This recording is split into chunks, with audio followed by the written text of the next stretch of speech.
మా ఇంట్లో మా ఆయన ఒక్కరే సంపాదించాలి, కానీ మా ఇంట్లో ఒకరు ఉన్నారు 3 పూటలు కూర్చొని తింటూనే ఉంటారు, ఏం పని పాట లేకుండా. తీసుకో, పండగ వస్తుంది కదా, మా తమ్ముడు కొత్త బట్టలు తీసుకోమని 1500 ఇవ్వు. సరే, వీడికి 1500 ఎందుకు, 500 ఎక్కువ. తీసుకో, మీ అన్న పండుగకు బట్టలు కొనుక్కోమని 500 ఇచ్చాడు.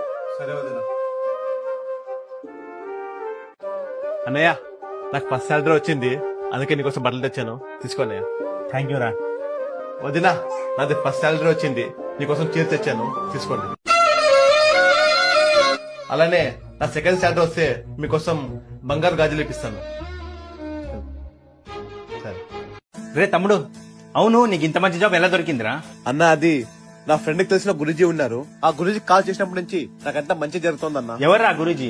గురూజీ శివరామరాజు. ప్రేమ, పెళ్లి, ఉద్యోగం, రాజకీయం, భార్య భర్తల మధ్య గొడవలు, మీకు ఎటువంటి సమస్యలున్నా నమ్మకంతో గురూజీ కాల్ చేయండి, మీ ప్రాబ్లమ్స్ ని సాల్వ్ చేసుకోండి.